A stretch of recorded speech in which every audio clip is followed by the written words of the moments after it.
나라가 풍전등화와 같고 어렵습니다. 기도 많이 해야 되고요. 정신을 바로 차려서 멀리 봐야 됩니다. 멀리. 이 나라가 위태한 나라가 되지 아니하도록 열매를 보시고, 정치인들이나 지도자들의 열매를 보시고 과연 무엇을 하는지 잘 보시고, 차별금지법이 심각하다고 하지만은 나라가 무너져버리면 차별금지법은 자동 케이스로 가겠지. 차별금지법이 막자고 하는 것은 악하고 나쁜 세상 만들지 말자는 것인데,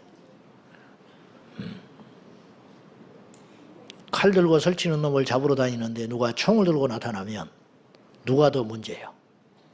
총 들고 있는 놈을 먼저 잡아야지. 술 중독해서 헤매고 다니는 사람 잡으러 다니는데 마약을 중독한 놈이 나타났으면 마약 중독하는 사람부터 먼저 잡아야지. 나라가 무너지면 차별금지법이고 동성애고 교회고 무슨 필요가 있겠어요? 나라가 없으면 교회도 없고 교회가 없으면 나라도 없는 것이.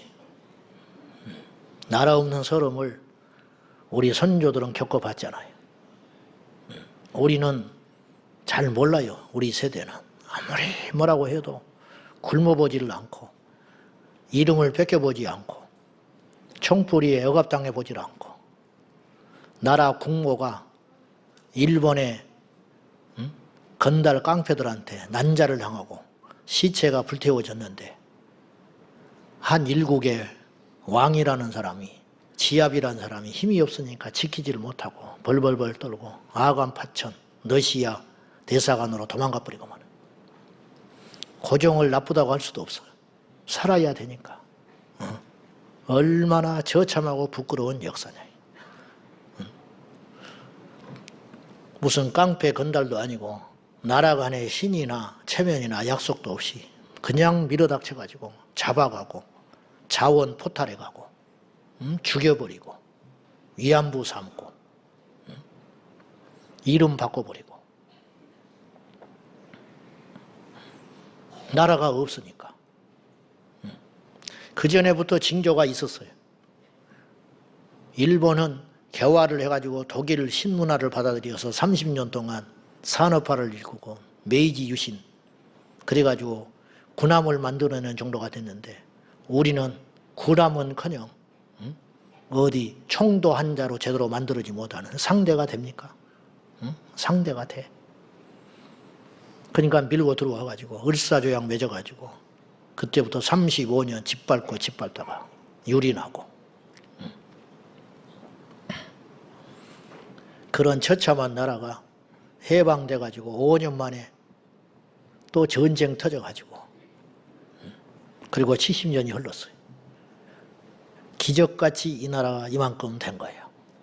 계산이 안 되는 거지.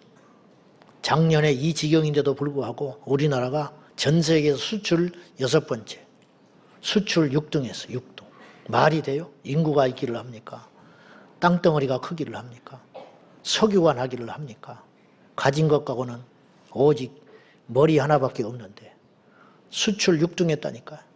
1등이 중국, 2등이 미국, 당연하겠지. 3등이 독일, 4등이 네덜란드. 첨단 기술이 많으니까. 네덜란드에서 기술 안 보내주면 반도체 못 만들어요.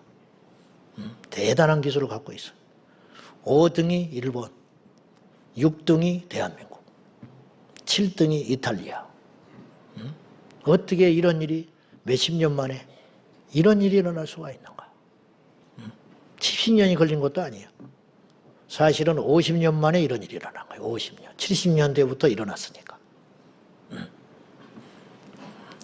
정치만 좀 잘했으면, 이 나라가 자유와 번영과 안전만 담보된다면 그야말로 세계적인 국가가 될 수 있는데 이 지경이 되고 있으니 기가 막힌 일이죠. 우리 예수 믿는 성도들이요, 정파나 고향이나 그런 거 따지지 말고 이 나라의 장래를 위해서 분별력을 가지고 예수 이름으로 기도하고 행동하고 우리 모두 실천하는 저와 여러분 되기를 축복합니다.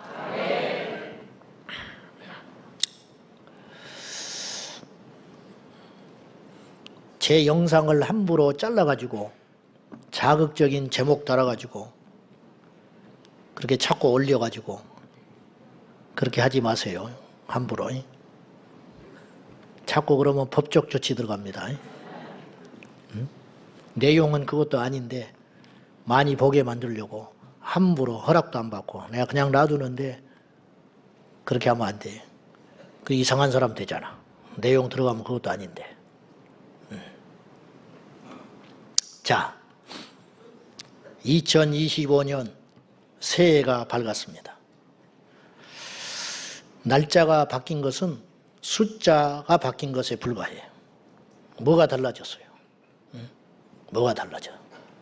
마치 이발하면 뭐가 달라져? 기분이 좋지.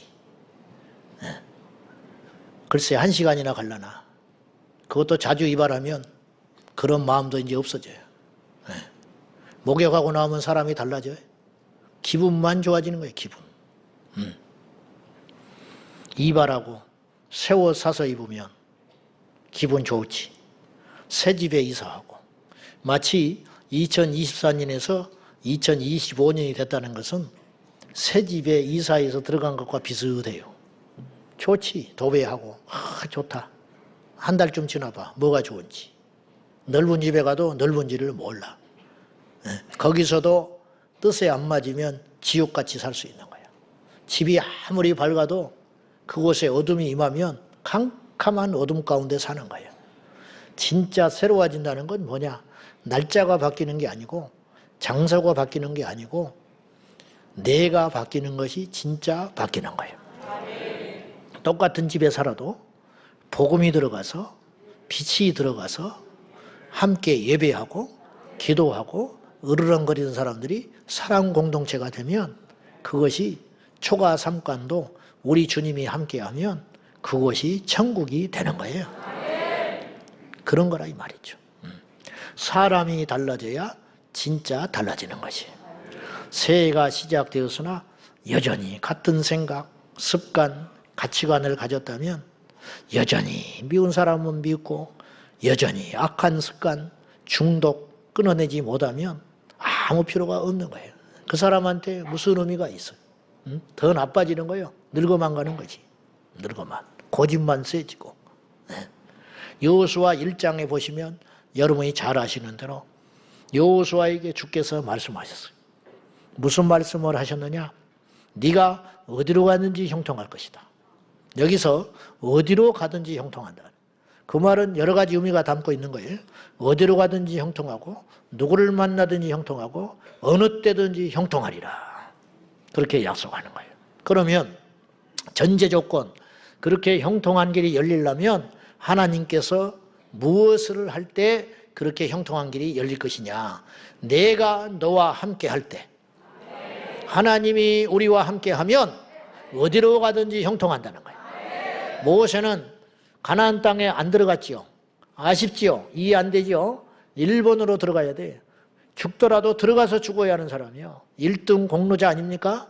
근데 하나님께서 의도적으로 가나안 땅에 안 데리고 가셨어요. 왜 그러냐? 모세는 섭섭해하지 않아요. 왜 그런지 아세요? 광야에서 하나님과 함께하는 시간이 가나안 땅이야. 가나안 땅에 들어가도 지옥같이 사는 거예요. 왜? 말씀 떠나니까. 우상 숭배했지요. 그들의 신을 숭배했지요. 쫓아내지 않았지요. 그러니까 가나안 땅도 광야보다 더 팍팍한 땅이 돼버리고 마는 거예요. 하나님의 말씀이 증명이 되는 거예요. 어디로 가든지 네가 형통할 수 있는 비결이 있다. 그건 내가 너와 함께하면 된다. 그러면 하나님이 우리와 함께하는 비결은 뭐냐? 하나님 함께해 주세요. 감정적으로 징징거리고 매달린다고 하나님이 함께하며 어떤 설교자나 어떤 예언자가 하나님이 우리와 함께하십니다. 아멘. 정신승리라고 그러는 거예요. 정신승리. 쓸데없는 승리. 실속 없는 승리. 아무것도 아닌 거예요. 감정만 유발시키는 거예요. 그건 믿음이 아니에요. 속고 있는 거야. 고등 사기꾼에게 속고 있는 거야. 그건 거짓 선지자야. 그렇게 해서는 안 되는 것이고, 누가 어느 때 하나님이 우리와 함께 하시느냐? 성경에 분명히 이야기했어요. 네가 좌로나 우로나 치우치지 아니하고 이 기록된 말씀을 다 지켜 행하라. 그리하면 내가 너와 함께 할 것이고 네가 어디로 가든지 형통하리라. 자꾸만 비본질적인 거, 말씀을 떠나서 열심히 살아봐요. 그때는 되는 것 같지. 그래서 안 되는 거예요. 맨날 쌓아도 무너지고 손에 쥐어도 없어지고 열심히 일하여도 가진 것은 없어지고 이렇게 되는 거예요. 저 북녘 땅에 하나님 떠나니까 세계에서 제일 많이 노동하는 나라가 북한에 있는 동포들이에요. 그러면 제일 잘 살아야 돼.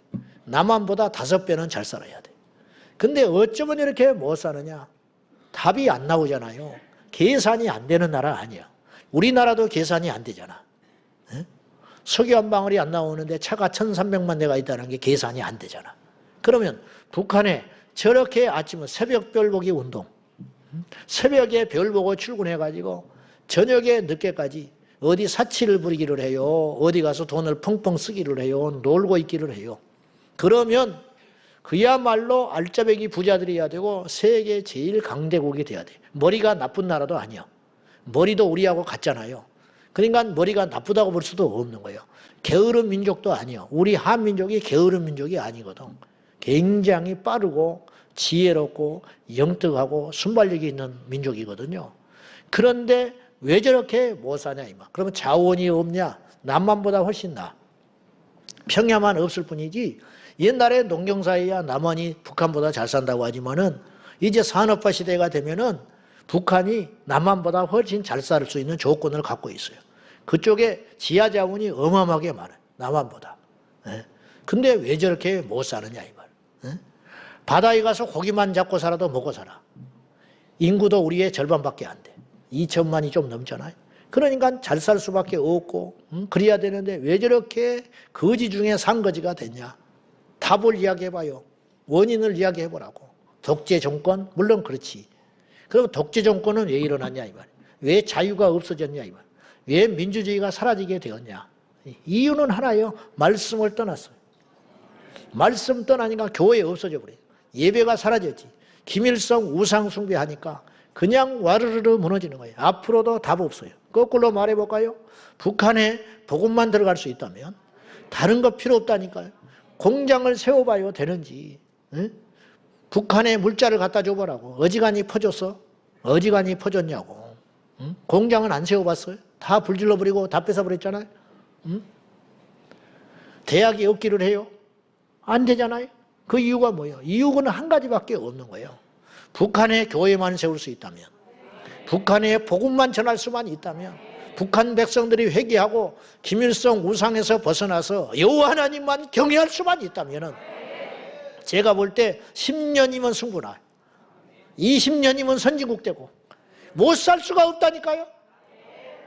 거꾸로 말해볼까요? 우리나라가 망하는 길은 하나님 떠나는 거야. 예배 중단되는 거야.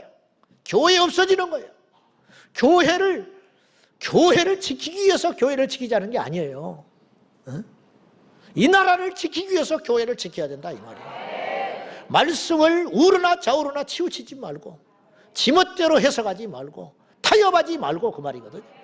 기록된 대로 다 지켜 행하라. 안 지키잖아. 지킬 수 있는 것만 지키잖아. 힘들면 주저앉아 버리고 싫으면 안 해버리고 이해가 안 되면 못하고 이 시대에 맞지 않는다고 안 하고 타협하고 그렇게 하면 결국은 하나님의 영이 떠나게 되고 그건 곧 망하는 것을 의미하는 것이다 이란 말이에요. 인생의 승리, 인생의 형통, 축복의 열쇠는 장소, 시간, 상대방에게 있지 아니하고 나의 상태에 있는데 내가 어떤 상태냐. 하나님 안에 거하라. 나는 포도나무요 너희는 가지니 너희가 나를 떠나서는 아무것도 할 수 없다. 아무것도 할 수 없다고 분명히 이야기했는데 왜 그렇게 아무것도 안 되는 인생을 쫓아가냐고. 하나님 떠나서 아무리 땀 흘려봐라. 하나님 떠나서 아무리 죽어라 목숨 바쳐 일해보고 공부해봐라. 안 되는 거라. 내 말이 너희가 내 안에 거하고 내 말이 너희 안에 거하면 무엇이든지 구하라. 그리하면 이루리라. 말씀이 우리 안에 있다. 말씀에 의하면 내가 이렇게 하면 안 된다. 말씀에 의하면 내가 이렇게 선택하면 안 된다. 그런 것이 쌓여서 내게 능력이 되고 힘이 되고 축복이 되고 형통이 되고 길이 되는 줄로 믿습니다. 예. 오늘 새해 첫날 금요기도에 오신 여러분, 올 1년 열심히 금요기도에 참석하셔서 여러 가지 열악하고 힘들지만 이 기도를 절대로 포기하지 말고, 마귀가 방해하고 원수 마귀가 우리를 물어뜯는 한이 있어도 이 금요 성령 집회를 사수하여서 예배 때마다 불받고 은혜 받고 깨닫고 결단하고 회개하고 변화되어 우리 모두 승리하는 저와 여러분 되기를 축복합니다. 오늘 본문은 느헤미야가 어떤 사람인지, 그리고 어느 때를 살았는지, 그리고 하나님 앞에 어떤 역할로 쓰임 받았는지를 우리가 이 본문들을 통해서 대충 살펴보고, 오늘 우리도 이 시대의 느헤미야가 되어서 사명을 감당해야 하겠습니다. 제가 조금 배경을 설명을 할 테니까 조금 복잡해도 좀 들어보세요. 자, 이스라엘은 솔로몬 이후에 여로보암과 르호보암으로 나라가 우리나라처럼 반쪽이 딱 돼버렸어요. 그러니까 이스라엘과 우리나라가 아주 비슷한 게 많습니다. 작고 강인하고, 그리고 분열이 많고, 그리고 그러면서도 뛰어난 민족, 이게 비슷한 게 많아. 그리고 하나님께서 은혜를 특별히 부어주신 민족, 이게 이제 비슷한 점이거든요. 네. 우리나라는 선교사가 우리나라 말로 된 성경을 가지고 들어온 나라가 유일한 나라. 대부분 그 나라에 가서 그 나라의 언어를 익혀가지고 그 나라의 말로 그 나라의 성경을 번역하는 법이에요. 그래서 성경 번역하는 선교회가 있어요. 근데 우리나라는 선교사가 처음에 들어올 때 우리나라 말로 된 쪽복음을 갖고 들어온 나라다. 있을 수 없는 나라예요. 그럼 왜 그렇게 하셨을까? 급하니까. 그리고 1880년대에 복음 들어오고 이제 올해가 딱 140년 됐어요. 140년. 언더우드 아펜셀러가 부활절날 아침에 인천 항구에 탁 도착한 거예요. 그래가지고 누가 먼저 내려갈까? 이게 역사에 남으니까. 그래서 신령이가 좀 있었대. 조선 땅을 누가 먼저 밟느냐? 최초의 개신교 선교사. 네, 뭐 그런 게 있었다고 그래요. 그 뭐 여담이고 진짜 그랬는지 어쩌는지. 그래가지고 140년 만에 이 나라가 이렇게 번영하고 잘 살 수가 있을까? 세계 선교 역사 중에. 그래가지고 1907년에 평양 대부흥 운동이 일어나가지고 이 나라의 교회가 세워지고 제주도에 이기풍 선교사님이 가서 복음을 전하고 김익도 목사님이 나오고 길선주 목사님이 나오고 평양신학교가 1903년에 세워져가지고 엄청난 기적 같은 일이죠. 이런 일이 일어나가지고 한국교회가 그야말로 폭발적으로 부흥을 해요. 폭발적으로. 자, 이제 유대가 이제 북이스라엘이 먼저 망해버리고 722년에 남쪽 유다가, 북이스라엘은 아시리아 제국에 의해서 망해버리고 남쪽에 우리처럼 북한은 이제 망해버린 거예요. 남의 나라가 돼버리고 남쪽만 근근히 지켜 있다가 남쪽도 패망의 길을 걸었어요. 그럼 패망한 것이 왜 그러냐? 정치를 똑바로 못해서 그런 것처럼 보이고 군사가 약해서 그런 것처럼 보이지만 근본적인 문제는 하나님의 말씀을 떠났어요. 그래가지고 망한 거예요. 그러니까 우리도 그럴까 봐 걱정이 된다는 거예요. 저는 우리가 살 길은 여호와께로 돌아가는 거예요. 수출을 많이 하는 게 아니고 공부를 열심히 하는, 항상 그건 두 번째라는 걸 기억하셔야 돼요. 어차피 안 돼. 그거는 제일 우리에게 중요한 급선무는 말씀으로 돌아가는 것이다. 이게 굉장히 피상적인 말 같은데 그 속에 답이 다 있어요. 아무튼 722년에 망해버리고 그 다음에 남유다는 바벨론 신흥 제국에 의하여 586년에 망해버렸어요. 근데 586년에 망하기 전에 세 번째 침략을 만에 망했어요. 1차 침략이 605년에 있었어요. 그래가지고 잘 아는 대로 다니엘이 약 한 13살쯤이라고 추측을 해요. 정확히 나이는 몰라. 10대 소년이었을 것이다. 10서너 살로 보는데 그때 1차 포로로 다니엘이 귀족 출신이에요. 그러니까 남유다에 있는 귀족들을 바벨론 제국이 흡수한 거예요. 오늘날 미국처럼 전 세계 인재를 청소기처럼 빨아들인 거예요. 인도의 IT 전문가들 막 다 빨아들이잖아요. 그래가지고 세계 이제 유수한 기업들을 찾고 만드는 거죠. 그런 것처럼 바벨론이 로마도 그랬고 제국이라고 하는 나라들은 그런 정책을 폈어요. 그래가지고 유대에 있는 혈통이 다른다 할지라도 이방 민족이라 할지라도 우수한 귀족의 자녀들을 데려다가 먹이고 입혀가지고 바벨론화 시킨 거예요. 근데 다니엘이 그런 정책 가운데 있어서 왕의 진미를 거부하잖아요. 먹어야 되는데 이제 그런 스토리가 그 배경에 있는 거예요. 그래가지고 605년에 1차 포로로 잡혀가지고 그렇게 살다가 나중에 세 번째 침입을 해가지고 586년에 남유다가 지구상에서 사라져 버렸어요. 없어져 버렸어. 1948년에 이스라엘이 독립을 했는데 사실은 2000년 만에 독립을 했다 그러는데 물론 중간에 마카비 제국도 있었고 중간에 잠깐 나라를 회복하고 하긴 했지만은 저는 개인적으로 2000년이 아니라 2500년 만에 이스라엘이 회복된 거라. 남유다가 586년에 망해버리고 1948년에 이스라엘이 지구상에 다시 나타난 거예요. 이건 있을 수 없는 일이에요. 이게 기적 같은 일이고 이사야서의 말씀이 성취된 거예요. 하나님께서 다시 회복시킨다고 약속하셨고 무화과 나무에 여름이 가까우면 무화과 나무의 잎이 연해지느니라. 이스라엘이 회복이 되는 걸 그걸로 보는 거예요. 지구상에 그리고 제가 자주 이야기했지만은 100년 전에 성경을 해석을 했으면 이스라엘이 회복되기 전이기 때문에 이스라엘이 다시 이 땅에 해방되기 전이기 때문에 성경 해석하는데 굉장히 난해해요. 근데 이스라엘이 회복이 됐잖아. 그래서 전 세계 성경학자들이 사실은 깜짝 놀란 거예요. 이게 성경이 성취되는구나. 그러면 왜 이스라엘이 회복이 됐을까? 마지막에 할 일이 있다. 분명히 남아있어요. 주님 오시기 전에 역할이 있어서 이스라엘을 하나님이 회복시키시는 거예요. 역사의 주인공은 우리 하나님이세요. 띄어봤자 벼룩이야. 띄어봤자 벼룩. 그래서 역사를 히스토리라고 그러는데 그 단어는 히스 플러스 스토리예요. 그의 이야기라요. 예수 이야기가 하나님의 이야기가 역사란 말이라 이 말이에요. 역사. 아무튼 그래가지고 580년 3차에 걸쳐서 586년에 망해버리고 이제 남유다가 사라져요. 그런데 하나님께서는 기가 막히게 예레미야 선지자를 통하여 미리 약속을 했어요. 예레미야가 뭘 외치고 다녔냐면 우리나라 망한다. 그래가지고 핍박을 어마어마하게 받았고 감옥에도 들어갔어요. 근데 왜 그랬냐? 하나님의 계시를 제대로 받은 거야. 거짓 선지자들은 시들어가는 남유다가 승리할 수 있다고 하나님이 함께 하니까 승리한다고 거짓 예언을 막 하고 다녔어요. 백성들이 현혹됐어요. 근거가 없어요. 이스라엘 백성들이 반듯하게 말씀 안에 서 있었으면 그 말씀은 유효한데 이미 이스라엘은 패역해서 끝장난 나라예요. 우상 숭배하고 음란하고 죄짓고 패역해가지고 하나님이 떠났어요. 이미 망하기 직전이야. 근데 에레미야는 그 사실을 알고 애굽의 손을 잡아라.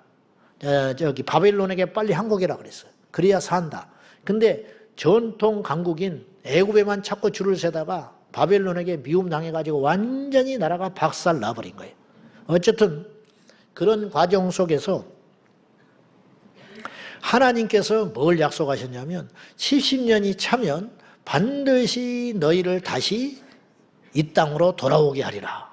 예루살렘에서 예언할 적에 그걸 이미 약속을 해놓으셨단 말이에요. 기가 막힌 일이죠. 기가 막힌 일. 자, 그런데 1차 침략이 있은 후에 약 605년에 1차 침략이 있은 후에 약 70년이 지난 538년에 성경이 성취되는 사건이 일어나요. 그게 뭐냐? 그 유명한 페르시아 제국의 고레스가 왕이 되는데 이 고레스라는 인물은 기가 막힌 인물이에요. 여러분이 들어도 못 믿을지 몰라요. 이 사람이 538년에 즉위하면서 1년 있다가 즉위한 538년에 칙령을 내립니다. 그 칙령이 뭐냐? 그 유명한 예루살렘으로 돌아가라고 하는 포로 귀환 칙령을 내려요. 그리고 1년여 정도 준비해가지고 537년에 스룹바벨을 총독으로 그리고 여호수아 모세 후계자 여호수아가 아니고 이름만 같은 여호수아가 제사장으로 돼가지고 사람들을 이끌고 예루살렘으로 귀환해 옵니다. 그래가지고 뭘 때문에 귀환을 했느냐? 가서 성전을 재건하라고 고레스가 사람도 대주고 돈도 대주고 길도 열어주면서 보내줘요. 있을 수 없는 일이에요. 그래서 가서 20여 년 만에 성전을 짓습니다. 스룹바벨이. 그래서 그것이 유명한 스룹바벨 성전이에요. 그걸 2차 성전이라고 할 수 있는 거예요. 1차 성전은 솔로몬 성전, 2차 성전은 스룹바벨 성전. 그리고 성경에 3차 성전이 나오는데 그것이 바로 헤롯이 세운 성전이에요. 그러나 헤롯이 건축가요 또 총독이었는데 이 사람은 자기의 야망을 위해서 거룩한 성전을 더럽혀서 지었기 때문에 그건 성전으로 안 쳐요. 그래서 제3성전, 제3성전 하는 것이 그건 성전으로 안 치니까 스룹바벨을 2차로 보고 앞으로 3성전이 나타날 것이다. 이제 이렇게 보는 것이죠. 다니엘은 3제국의 4명의 왕을 모시고 살았어요. 그래서 약 88세가 되던 해에 죽었던 것으로 추측을 해요. BC 530년에 죽어요. 근데 다니엘이 고레스 아래에서 정치를 했다고 성경은 나와 있어요. 다니엘서 1장 21절 봐요. 자, 시작. 이 말이 뭐냐? 세계 제국, 바벨론을 섬기다가 망해버렸죠. 그 다음에 바사국이 나왔어요. 연합국이, 제국이 나왔어요. 그 다음에 페르시아 제국이 나왔어요. 3개 제국이 막 그 정치적 경랑 속에 휘말라칠 때도 다니엘은 살아남았어. 알고 봤더니 하나님께서 뜻이 있어서 다니엘을 지켜주신 거예요. 뭐 때문에 지켜줬냐? 이방인이고 줄도 없고 그리고 신앙을 지킨다는 거, 이게 신앙을 지킨다는 게 다니엘에게는 핸디캡이에요. 우상 숭배 안 하고 그들의 신을 섬기지 않았으니까 적들이 엄청나게 많았잖아요. 우리가 다니엘서를 통해서 알 수 있잖아요. 그런데도 불구하고 다니엘을 못 건드려요. 여러분 이걸 믿으셔야 돼. 하나님이 함께하면 이길 자가 없어요. 백 잡지 마세요. 돈 잡지 말고 썩은 동아줄 같은 거 어리석은 거 붙잡고 살 것이라고 보험 들지 말고 하나님 손잡으면 산다. 성경은 일관되게 그 이야기만 하고 있는 거예요. 지금은 어려울 것 같지, 현실이. 목사님, 그건 순진한 소리 같아요. 옛날에 다니엘은 지금보다 10배는 어려웠어요. 믿음 지키기가 10배 어렵고 불확실의 세대는 지금보다 더했어요. 나라도 없고. 우리는 너무 많은 걸 가진 거야. 우리가 조금만 믿음으로 살면 우리가 능히 승리할 수 있습니다. 아무튼 그래가지고 아까 그 말씀이 무슨 말이냐? 다니엘은 고레스 원년, 즉위하던 그 년까지 같이 정치했다 이 말이에요. 그리고는 고레스가 딱 왕이 된 한 다음에 제가 볼 때는 고레스 칙령을 딱 선포하자 다니엘이 그때 제가 볼 때는 하나님 앞에 영광을 돌리고 그때 정치 일선에서 물러나요. 그래서 원년까지 있으니라 그 말은 그 이후에는 물러났다 이 말이에요. 그리고 538년에 즉위하고 그 뒤로 530년에 다니엘은 죽어요. 그러니까 약 8년 동안 정치를 떠나서 하나님의 계시를 받아요. 그것을 기록한 이야기가 다니엘서 9장, 10장 이런 구약 속의 어마어마한 계시록 그걸 남기고 장차 일어날 미래에 대해서 계시받은 것을 기록하고 다니엘이 하나님 품으로 간 거예요. 참 파란만장한 삶을 산 거죠. 그러니까 이제 영적으로 보면 하나님께서 해주셨고 하나님이 다니엘을 쓰셔서 끊임없이 고레스의 마음을 움직이고 정치를 움직이고 제가 볼 때는 기도하며 행동하고 기도하고 외치고 기도하고 하나님의 뜻을 선포하고 사람들을 설득하며 그러느라고 다니엘은 마음 편한 날이 없었어. 그러느라고 다니엘은 무섭게 살았어요. 부정, 부패를 저지르지 않고 정결하고 깨끗하게 트집을 잡히지 않으면서 자신에게 향하신 하나님의 뜻을 성취해가는 하나님의 정치를 해냈어요. 88세가 넘는 고령이 되기까지. 그리고 고레스가 칙령을 딱 선포하고 나서 자신은 할 일을 다 했다 생각하고 이제 물러난 것 같아. 이건 내 해석이에요.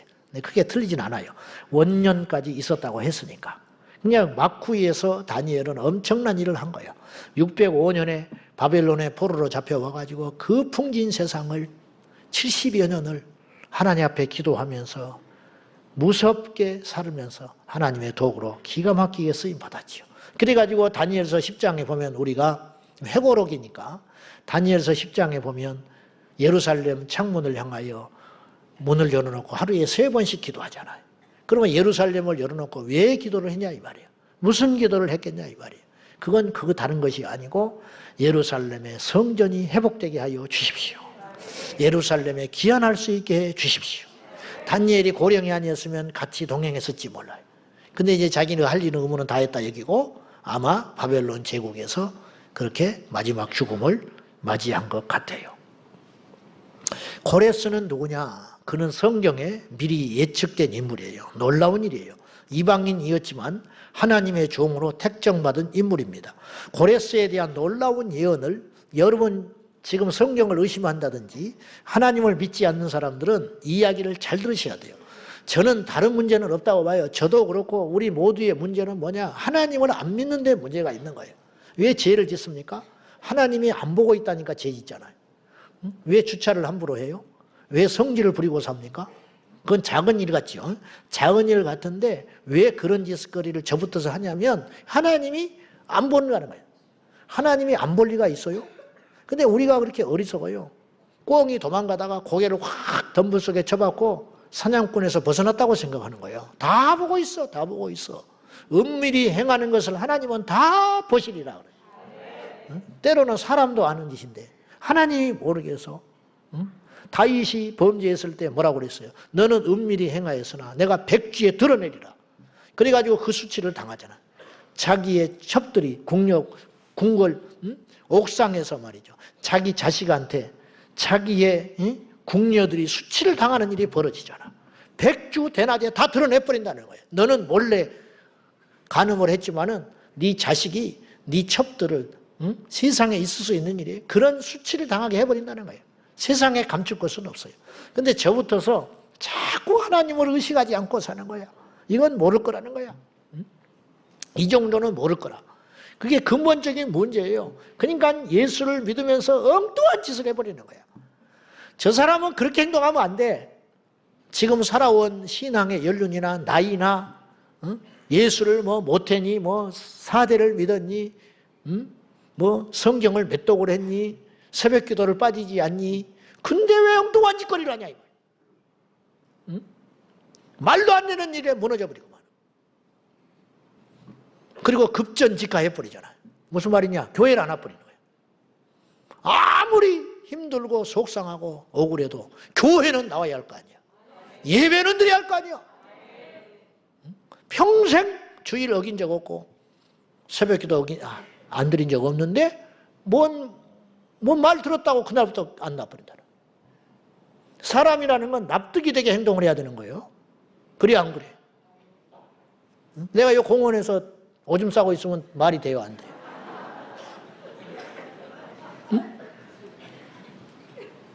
내가 저기 가서 교통승경하고 멱살잡이하고 왜 딱지 끊느냐고 멱살잡이하고 하면 말이 되는 소리야, 안 되는 소리야? 안 되죠. 근데 여러분은 왜 그렇게 살아? 그러니까 이유는 한 가지야. 믿음이 없어요. 어쩌고 아직 성화의 길에 있습니다. 내 성질이 원래 그렇습니다. 다른 것 없어요. 하나님을 안 믿는 거야.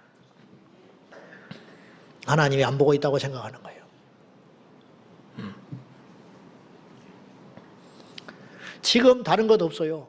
오늘 이 밤에 기도하기 전에 하나님이 살아계심을 확실히 믿으셔야 돼. 그래야 기도가 되든지 변화가 되든지 뭐가 새로워지든지 능력을 받든지 성령을 받든지. 하나님을 의식하지도 않는데 무슨 성령을 받아. 하나님이 성령이신데 말씀도 안 믿는데 어떻게 불을 받아. 맨날 기도원 쫓아가서 쳐박아서 불 달라고 10년째 방언 달라 해도 못 받지요. 이유를 가르쳐 줄까요? 하나님을 안 믿어서 그러는 거예요. 하나님을. 자, 이방인이었는데 고레스는 놀라운 예언 가운데 나타났어요. 이사야서 44장 28절 봐요. 다 같이 시작. 내 목자라 그가 나의 모든 기쁨을 성취하리라 하며 예루살렘에 대하여는 이르기를 중건되리라 하며 성전에 대하여는 네 기초가 놓여지리라 하는 자니라. 이게 무슨 말이냐? 고레스를 통하여 예루살렘의 성전을 세우겠다. 그 말이에요. 쉽게 말하면. 그런가 보다 그럴 수 있죠. 배경을 알면 깜짝 놀래. 지금 이사야서가 언제 쓰여진지 아세요? 이사야가 언제 활동한지 아셔? BC 700년에서 680년 사이에 활동하다가 이사야서를 쓴 거예요. 근데 그때 쓴 걸 뭐라고 썼다고요? 고레스라는 인물을 써놨어요. 근데 고레스는 언제 나타났어요? 그 뒤로. 다시 이야기해야 돼? 언제 왕이 됐다고 그랬어요? BC 538년. 그러니까 몇 년 차이에요? 700년 잡으면 약 160년 되는 거예요. 160년 전에 이사야는요, 보세요. 이사야서는요, 성경학자들이 100% 후대에 쓴 책이 아니에요. 이사야 살았을 때 이사야가 남긴 문서요. 알겠어요? 그러니까 이사야가 예언하면서 그러니까 700년대에 살았던 거예요. 그래서 예수님이 처녀의 몸에서 잉태한다. 그것도 700년 전에 남기고 죽었거든요. 이사야 6장에.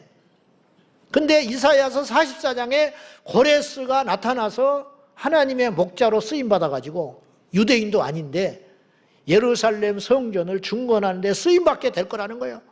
어떤 왕이 나타나서 그렇게 할 거다. 이것도 깜짝 놀랄 일인데 고레스라는 이름을 이사야는 받았어요. 계시로. 말이 돼요, 안 돼요?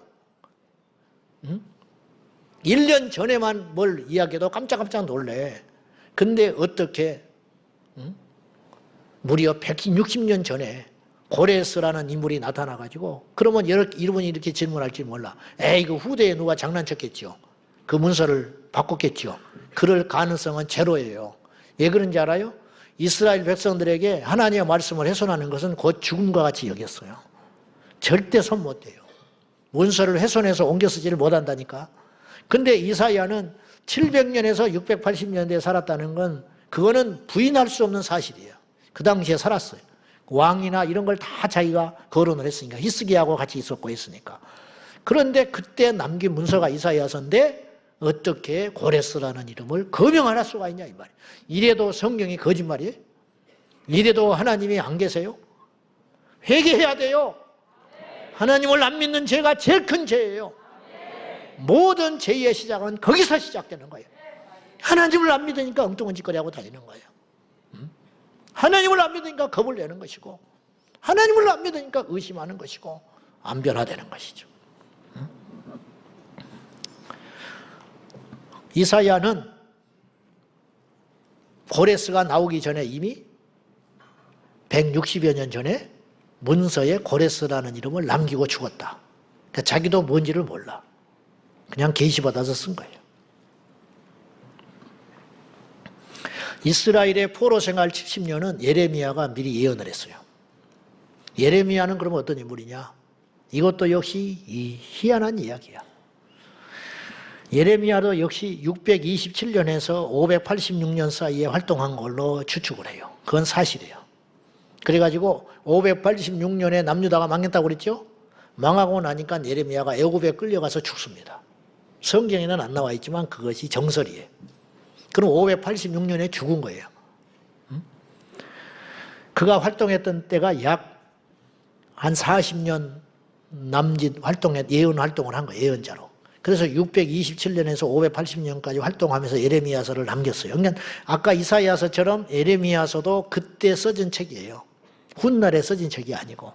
근데 이미 예레미야는 뭘 예언을 했느냐? 70년의 언약이 70년의 포로 생활이 끝나면 반드시 돌아올 것을 예언을 했어요. 기가 막힌 이야기요. 기가 막힌 이야기.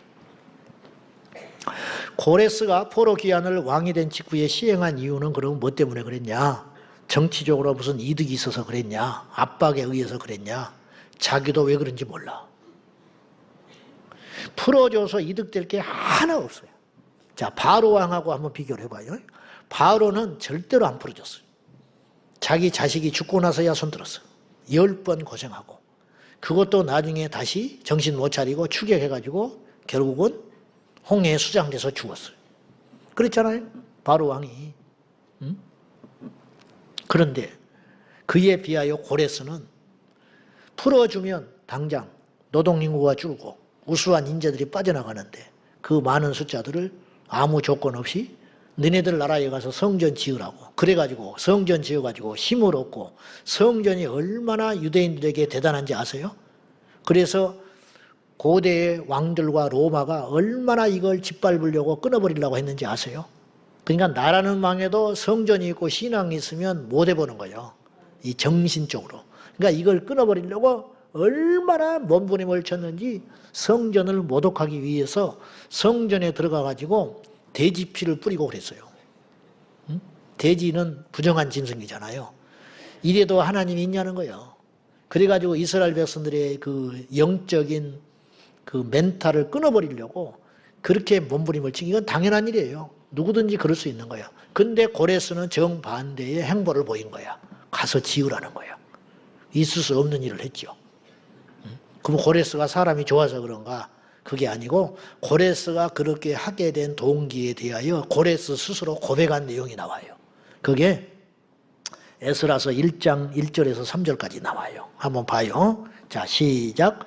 바사 왕 여호와께서 예레미야 입을 통하여 하신 말씀을 이루게 하시려고 바사 왕 고레스의 마음을 감동시키며 그가 온 나라에 공포도 하고 조소도 내려 이르되 바사 왕 고레스는 말하노니 하늘의 하나님 여호와께서 세상 모든 나라를 내게 주셨고 나에게 명령하사 유다 예루살렘의 성전을 건축하라 하셨나니 이스라엘의 하나님은 참신이시라. 너희 중에 그의 백성된 자는 다 유다 예루살렘으로 올라가서 이스라엘의 하나님 여호와의 성전을 건축하라. 그는 예루살렘에 계신 하나님이시라. 이방인 왕이 이렇게 멋들어진 신앙 고백을 해버린 거예요. 바사왕 고레스 원년 538년에 여호와께서 예레미야 입을 통하여 하신 말씀, 그게 뭐예요? 70년이 차면 반드시 돌아오리라. 예레미야를 통해서 이미 약속하신 것을 성취하게 하시려고 바사왕 고레스의 마음을 감동시켜서 고레스가 온 페르시아 제국에 방을 붙이고 조서를 내려가지고 뭘 했느냐? 말 안 들을까 봐, 지나가는 유대인들 귀환하는 그들에게 테러를 가할까 봐 완전히 그거 하는데 1년 걸린 거예요. 준비시켜가지고 가지고 사람 추스려가지고 물자 손에 쥐어가지고 그냥 빈손으로 보내지 않고 그래가지고 보내준 거예요. 그래서 이렇게 이야기하는 거예요. 고레스는 하나님을 믿을 수 없는 사람이에요. 그러니까 고레스가 구원받아서 천국 갔는지 안 갔는지 그건 난 모르겠어요. 이때만 잠깐 쓰임 받았는지 진실로 하나님을 경외하고 믿어가지고 평생 그의 신앙을 유지했는지 그건 모르겠어요. 그냥 하나님의 쓰는 도구인 거예요. 도구.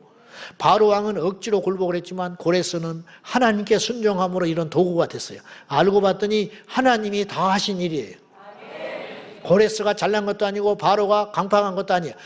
바로의 마음을 강팍하게 하시니라. 그렇게 써 있거든, 출애굽기에. 기가 막힌 일이죠. 기가 막힌 일. 어떤 사람은 믿어줘. 죽어도 믿는다는 거예요. 하나님의 은혜. 바로는요, 믿으려면 진즉 믿어야 하는 사람이에요. 나일 왕이 피로 변했잖아요. 무슨 수로 안 믿어요? 무슨 수로? 우박이 내려와요.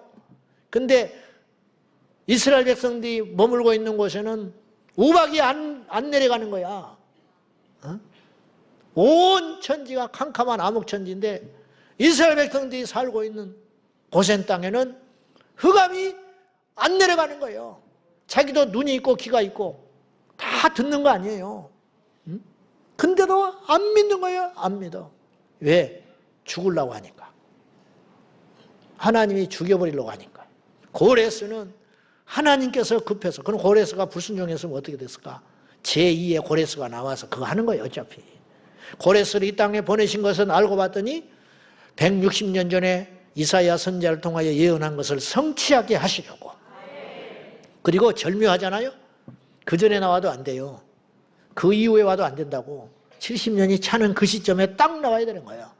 유다가 망하기도 전에 이미 하나님은 예언해놨어요. 망하기 전에 70년 차면 돌아오리라. 바벨론에서 돌아오리라. 그리고는 70년이 차니까 고레스가 나타나가지고 칙령 내려가지고 기한시켰다. 기가 막힌 일이죠.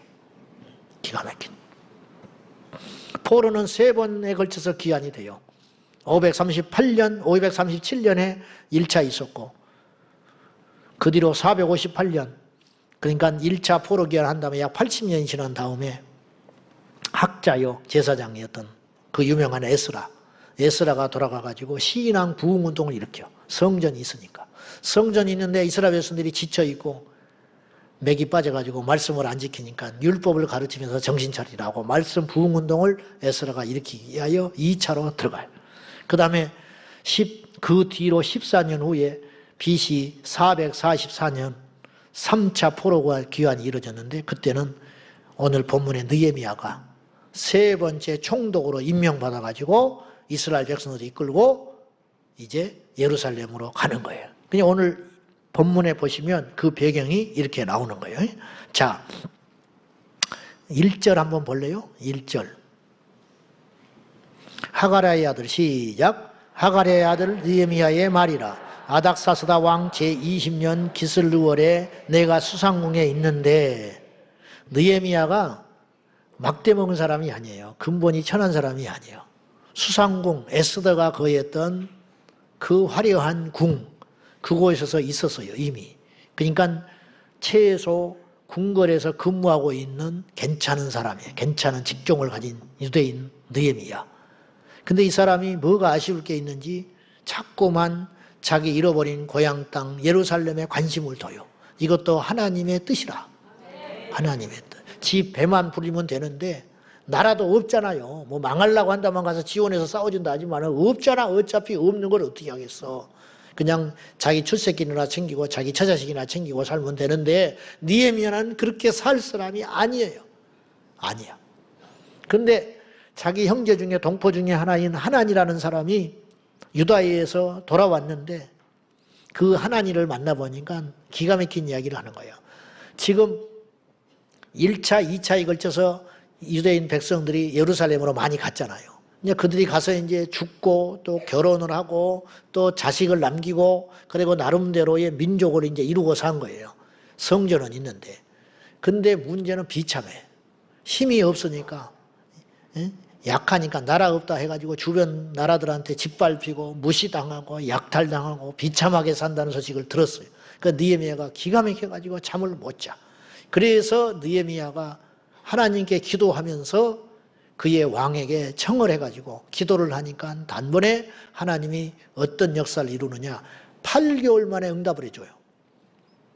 느헤미야가 무슨 기도를 했냐면 이 민족을 위해서 내가 뭘 하면 좋을까요? 그래 애통하면서 부르짖고 기도했는데 어느 날 왕이 눈에 띄어가지고 네가 오늘부터 나의 술 맡은 관원장이 되거라. 그리고 왕 옆에서 측근이 돼. 여러분, 술 맡은 관원장 그러니까 별것 아닌 것 같죠? 고대에는 독사를 많이 당했기 때문에 채측근이 아니면 절대로 음식을 맡기질 않았어요. 근데 술 맡은 관원장을 뒀다는 것은 자기가 가장 신뢰하는 사람이 됐다는 거예요.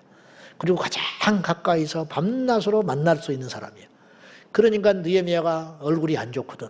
네가 왜 그러냐? 내 민족이 지금 예루살렘에서 이렇게 고통을 받고 있습니다. 그럼 어떻게 해줄까? 그래서 이제 일이 풀려가게 되는 거예요. 그래가지고 세 번째 포로 기한 때 느헤미야가 총독으로 임명을 받아가지고 예루살렘으로 돌아가서 52일 만에 얼마나 대단한 능력을 발휘했는지 52일 만에 성벽을 재건을 해요. 성벽을 재건해가지고 외부로 오는 약탈자들과 침략을 막으려고 예루살렘 성전의 성벽을 재건하는 일을 52일 만에 이뤄버린다는 거예요. 이 일 누가 했느냐? 느헤미야가 했다. 이런 말이에요. 지금 참혹한 결과들, 참혹한 소식들이 지금 느헤미야에게 수상궁에 자기 그냥 출세길이나 생각하고 왕의 비유나 마치고 자식 좋은 대학 보내고 월급이나 잘 받고 그러면 한평생 미운 짓거리만 안 하면 평안히 살 수 있는 사람이 느헤미야. 근데 하나 말씀드려볼까요? 그런다고도 안 돼. 하나님이 불어버리면 끝장이요. 느헤미야는 그런 거 뒷일을 생각하지 아니하고 에스더처럼 하나님 앞에 기도하며 이스라엘 백성들을 위해서 자기의 전부를 걸었어요. 다니엘, 에스더, 모르드게, 느헤미야, 에스라 학사, 예레미야 이런 사람들의 공통점이 그런 거란 말이에요. 그래가지고 이제 하나님 앞에 기도합니다. 자, 그 소리를 듣고 3절에 보면 능욕받고 뭐 예루살렘 성이 허물어지고 성문들은 불탔다 이런 소리를 들으니까 느헤미야가 속이 타들어가요. 그래서 자 4절 5절까지 읽어봅시다. 자 시작. 내가 이 말을 듣고 앉아서 울고 수일 동안 슬퍼하니 하늘의 하나님 앞에 금식하며 기도하여 이르되 하늘의 하나님 여호와 크고 두려우신 하나님이여 주를 사랑하고 주의 계명을 지키는 자에게 언약을 지키시며 긍휼을 베푸시는 주여 간구하나이다. 죽겠습니다. 우리 백성들 동포들이 이렇게 고통을 받고 있답니다. 그러면서 애통하며 기도하는데 그냥 기도만 하는 것이 아니라 통곡만 하는 것이 아니라 하나님 앞에 금식을 하면서 하나님 앞에 기도하는 거예요. 뭘? 긍휼을 베풀어 주옵소서. 나라를 위한 금식성에 그 이벤트. 금식도 안 하고 와서 앉아 있어. 그리고 막 집회만 참석하고 가는 거야. 솔직히 다는 아니지만 저도 마찬가지. 정말 나라를 위해서 금식을 해봤는가? 내가 당하는 고통, 교회 안의 문제, 가족에 닥친 환난 이런 걸 위해서는 우리가 곧잘 금식도 했는지 몰라. 그것도 소수지. 나라를 위해서 금식을 해봤는 거야. 나라를 위해서 정말 울어봤느냐? 지금 울어야 나중에 웃을 수 있는 거야. 지금 우리가 정신 못 차리고 먹고 마시고 남의 일을 여기면 이 나라를 위해서 침묵하고 있고 기도하지 않으면 우리는 피눈물 흘리는 날이 올 수 있다는 거야. 남유다가 멸망하기 전에 정신 차리고 온 백성이 회개하고 말씀으로 돌아가 기도했다면 남유다는 안 망했을 거 아니야. 망해버리고 나니까 얼마나 어려워요.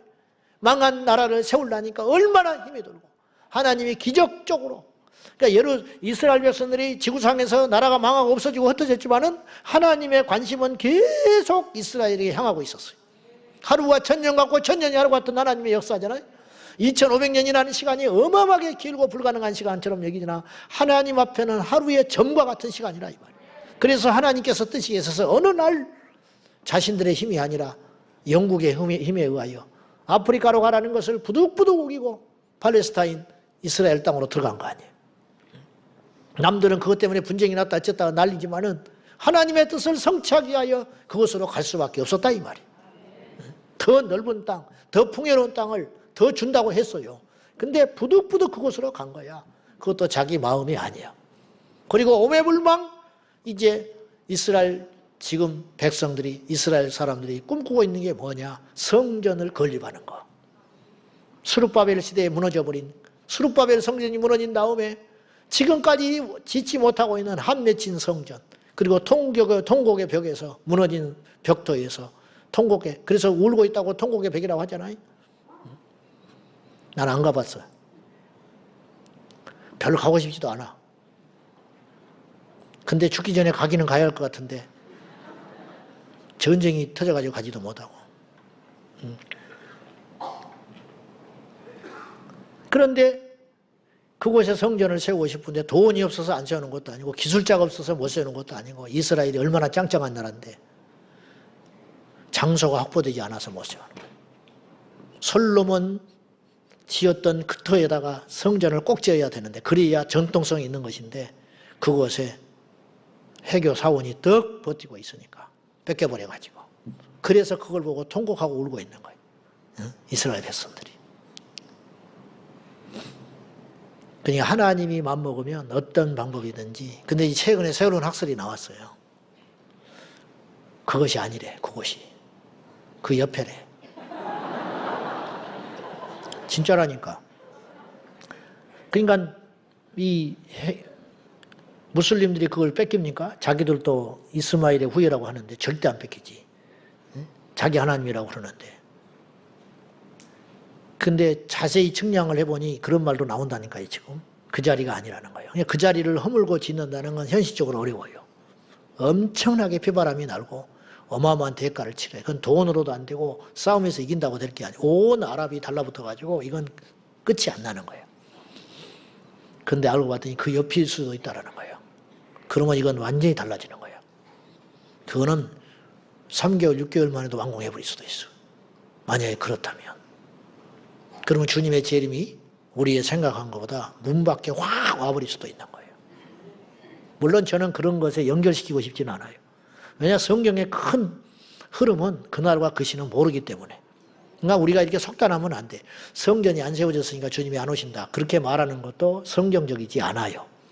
오늘 지금이라도 오실 수 있어. 그것이 이제 성경의 큰 맥락이라고. 근데 이제 안에 들어가서 차근차근 따져보면 주님 오시기 전에 착착착착 진행돼야 할 사전의 작업들이 몇 가지가 있다라는 거죠.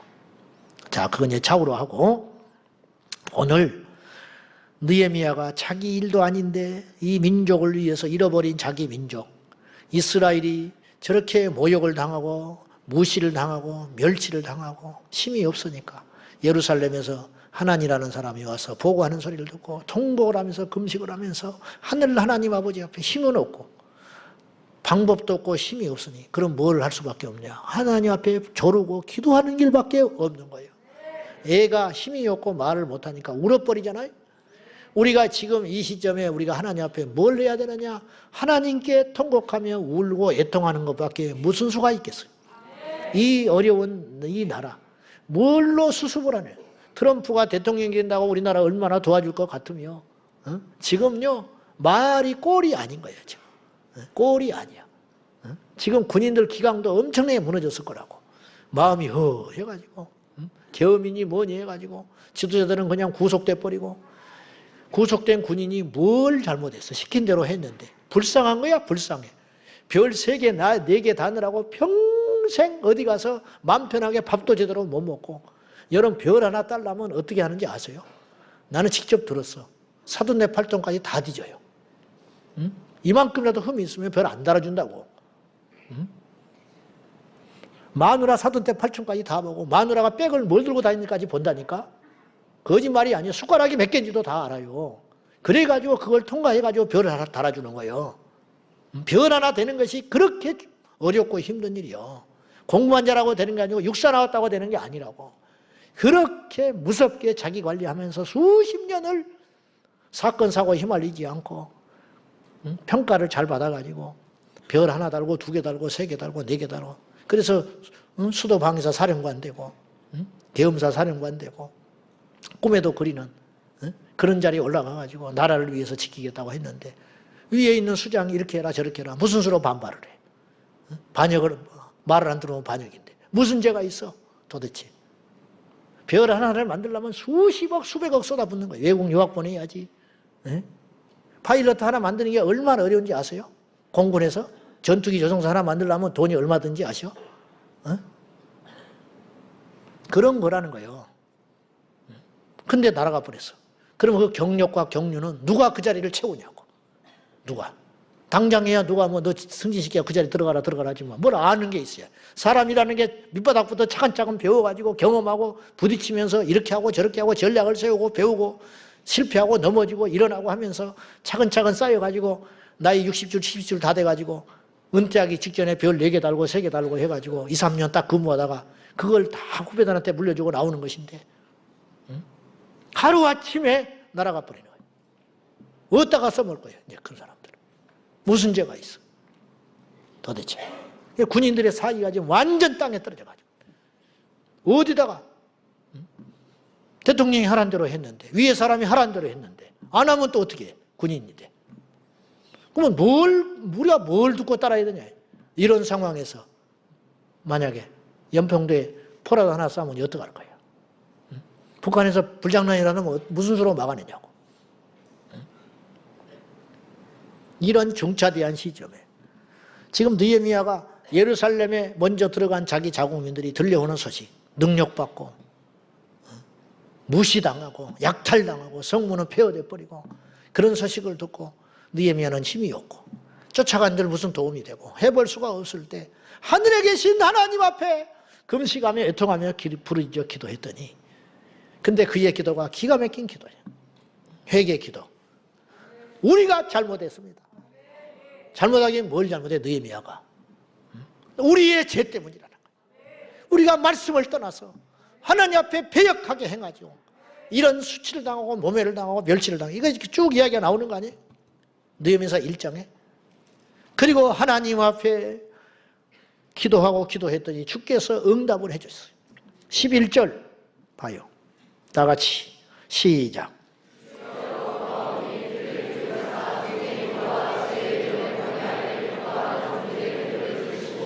오늘 종이 형통하여 이 사람들 앞에서 은혜를 입게 하옵소서 하였나니 그때에 내가 왕의 술관원이 되었느니라. 간단하죠? 남의 일은 쉽지. 그렇게 기도했더니 대번에 술 맡은 관원이 됐다. 근데 이렇게 되는 데가 얼마나 걸렸냐? 아까 1절에 보면 아닥사스다 왕 20년 기슬루월, 그게 이제 이스라엘 달력이에요.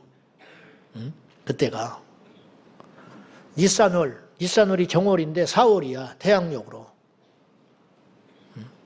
8개월 만에 응답받아가지고 술 맡은 관원장이 돼버린 거야. 8개월 동안 기도한 거예요. 하나님 어떻게 하면 좋습니까? 하늘에 계신 하나님 기도를 들어주세요. 예루살렘에 있는 우리 민족을 불쌍히 여겨주십시오. 긍휼을 베풀어 주십시오. 그랬더니 하나님께서 일하기 시작하셨는데 그 첫 번째 1단계가 뭐냐? 느헤미야를 술 맡은 관원장으로 아닥사스 당한 옆에다가 탁 박아놔버려요. 그리고 이제 스토리가 시작돼요. 그리고 이제 3차 기한에 들어가가지고 성벽을 재건하는 일이 있었대요. 기도했더니 하나님께서 그 기도를 들어주시더라 이 말이에요. 그래서 수치를 면하게 하시고 방벽을 세우게 하시고. 사랑하는 성도 여러분, 우리가 남을 정죄하고 판단하기 전에 우리 하나님 앞에 우리의 죄를 먼저 토설하고 이 나라를 위해서 기도하지 못했던 것을 회개하고 남일로 여겼잖아요. 지금도 그래요. 지금도 뉴스 보고 뭐 이랬다 저랬다. 아이고 먹고 살기 힘들어 죽겠는데 먹고 살기 힘드니까 이 나라를 바르게 만들어라 이 말이에요. 응? 영적이게 우리가 영적으로 살아야 되니까 이 나라를 지켜야 된다 이 말이에요. 검은 마수로부터 어둠의 세력으로부터 위험한 자들로부터 이 나라를 지켜가지고 그럼 마땅히 할 게 없잖아.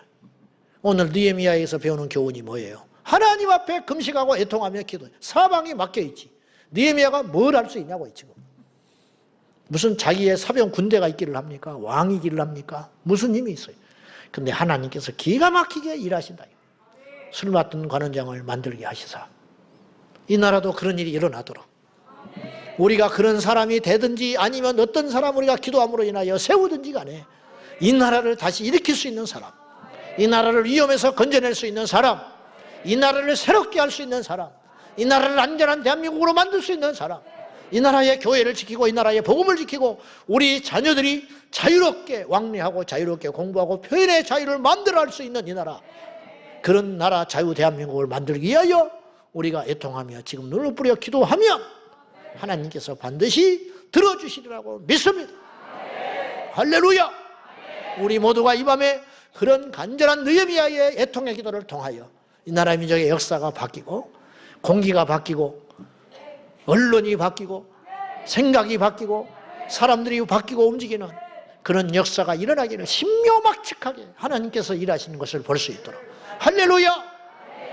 우리에게 하나님이 계시니까 먼저 기도하고 기도하지 않으면 아무것도 안 된다는 걸 알고 하나같이 성경은 이야기하고 있어요. 다 기도의 사람들.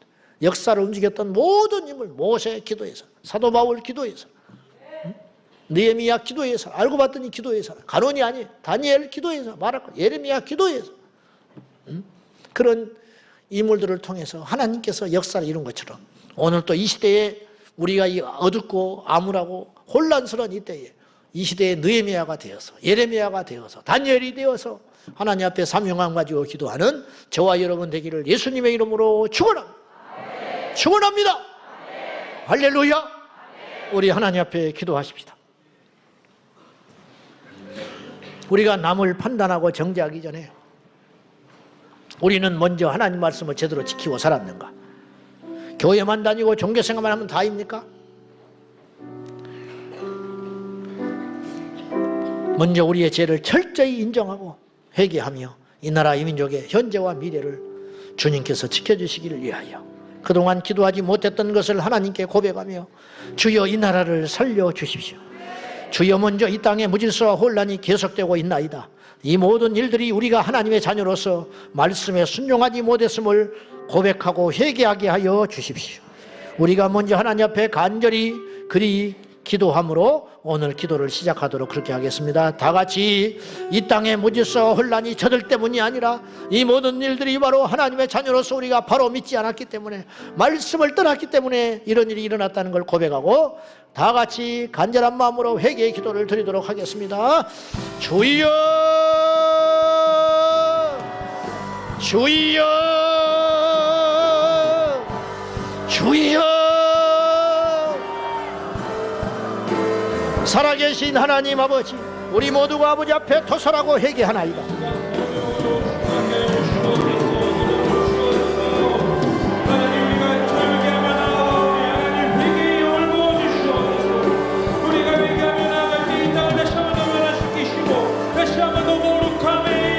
주여, 우리의 죄가가 커서 견딜 수가 없습니다. 우리를 불쌍히 여겨 주시옵소서. 주여 주여 불쌍히 여겨 주시소.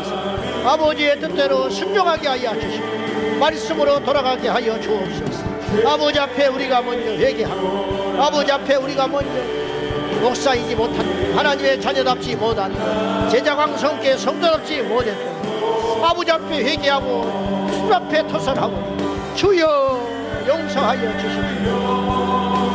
불쌍히 여겨 주시옵소서. 하나님은 지금도 살아계시고 우리의 모든 것을 아시고 우리의 중심을 깨우쳐 아시고 주여 불쌍히 여겨 주시옵소서. 아버지여 선한 양심을 가지고 우리의 중심을 하나님께 흩뜨리지 않고 믿음으로 나갈 수 있도록 도와주시옵소서. 주여 라카라바라바라 칸나라바 주여 불쌍히 여겨 주소서. 아버지 우리에게 믿음으로 담대히 나아가며 용서하여 주십시오.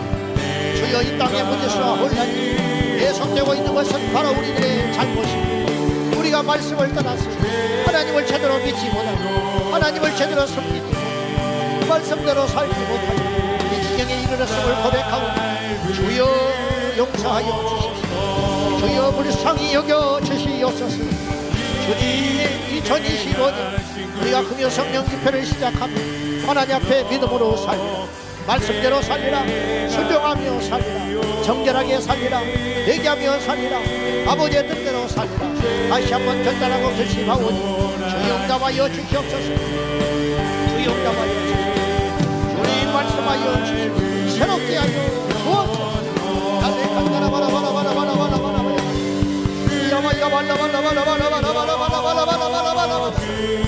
이야바야발라바라 선날라라라 칸달라라라라 주 예수여 주 예수여 할렐루야.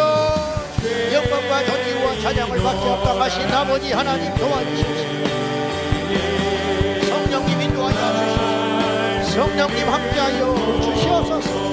할렐루야. 영광과 존귀와 찬양을 받게 합당하신 아버지 하나님 도와주시옵소서. 아버지의 생명으로 충만하게 하여 주시옵소서. 주님의 역사하심과 인도하심으로 승리하게 하여 주시옵소서. 주님 인도하여 주시옵소서. 주여 역사하여 주시옵소서. 야바야바야바 살라라바야라 카라바라바라바라바라바라 이야바야바라바라 칸나라바라바야라 이야바야바라바라 산나라바야라야라 카라야라 야바야바라바라바라바라 산나라바라바라야라 카라바야라 주여라라 카라바라바라바라 산나라바야라 야바야바야바야바야바 야바야바야바 산나라바라바라 칸나라바야라 느헤미야가 하나님 앞에 애통하며 금식하며 기도하였듯이 우리가 이 민족의 아픔을 위하여 기도할 수 있도록 하여 주시고 이 민족의 위기를 기도로 돌파하게 하여 주시고 이 민족의 어려움을 기도로 승리할 수 있도록 도와주시옵소서.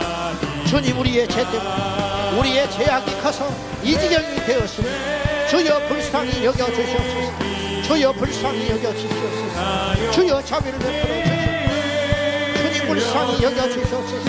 주의 은혜가 크도소이다. 긍휼히 여겨 주시옵소서. 자비를 베풀어 주옵소서. 자비를 베풀어 주옵소서. 긍휼히 여겨 주옵소서. 은혜와 사랑과 자비가 풍성하신 아버지 하나님 도와주시옵소서.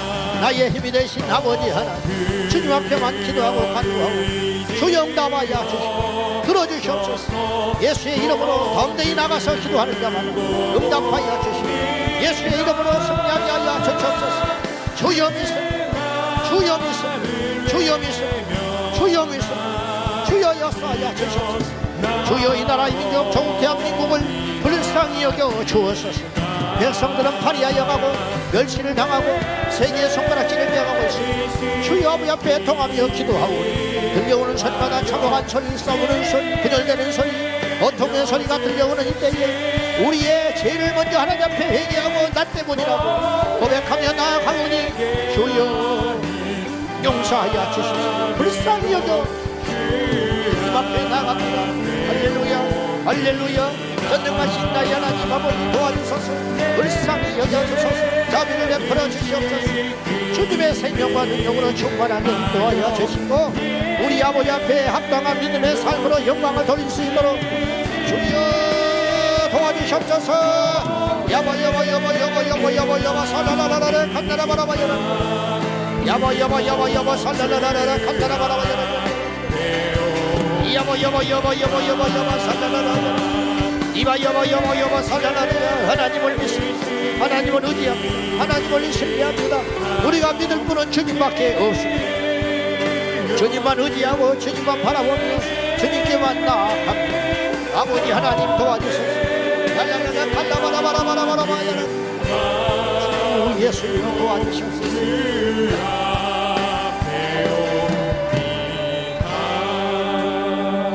하나님 아버지, 우리의 죄악이 커서 우리가 말씀을 먼저 아는 자로서 말씀을 준행하지 못한 고로 이 땅이 고통이 임하고 저주가 임하고 심판이 임할까 두렵습니다. 주여 5000년 역사를 지켜주신 아버지 하나님, 이 나라를 불쌍히 여겨주시사 속히 재건되게 하시고 회복되게 하여 주시고 모든 불의한 일이 떠나고 어둠이 떠나가고 빛 대신 주님 통치하여 주십시오. 여호와께로 돌아가는 길만이 살 길임을, 여호와의 말씀대로 순종하는 길만이 가장 빠른 길임을, 가장 완전히 일어나는 길임을 깨달아 알게 하여 주셔서 입으로만 주여 주여 하는 자가 아니라 진실로 내 인생의 주인을 하나님으로 모시고 말씀에 순종하는 저희들 되게 하여 주십시오. 주님, 2025년 대한민국은 느헤미야가 기도하던 그 옛날 이스라엘 백성들처럼 예루살렘은 회파되고 멀시와 모멸을 당하며 다른 이방 민족에 짓밟히고 있는, 세상에 수치를 당하고 있는 대한민국, 손가락질을 받고 누스거리가 되고 조롱거리가 되고 있는 이 대한민국 속히 회복되게 하여 주옵소서. 불쌍히 여겨 주옵소서. 연이어서 기도할 때 주님, 우리나라 대한민국이 속히 질서를 회복하고 더 이상의 사건과 사고가 일어나지 않도록 하나님 도와 주옵소서. 느헤미야의 기도처럼 주여 우리를 불쌍히 여겨 주옵소서. 주여 긍휼을 베풀어 주옵소서. 은혜를 베풀어 주옵소서. 다 같이 두 손 들고 기도하겠습니다. 주여 주여 주여. 우리 하나님 아버지, 이 땅이 더 이상 사건과 사고와 수치가 당하지 아니하도록 불쌍히 여겨주시옵소서. 예수의 이름으로 나가게 하여 주시옵소서. 예수의 이름으로 담대히 나가게 하여 주시옵소서.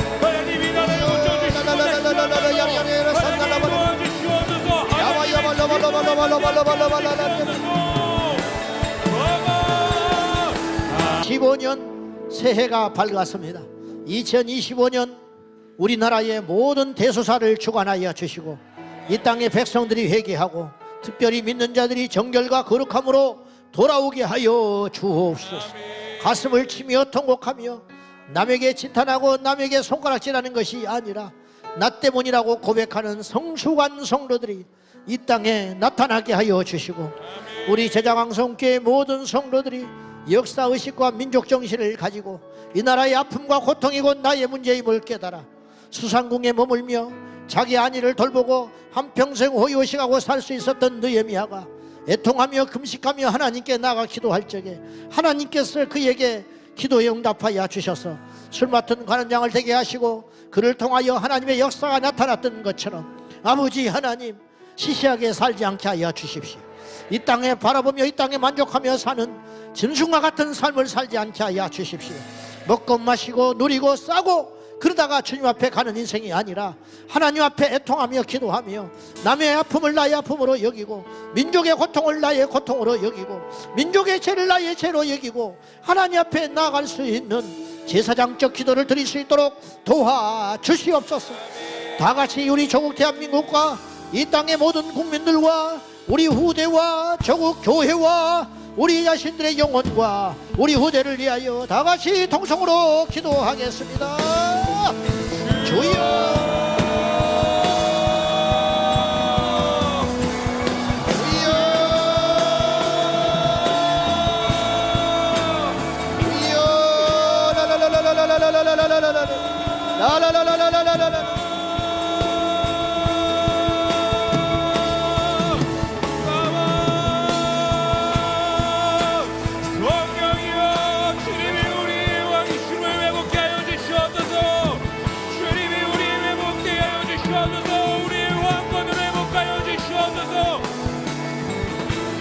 주님만이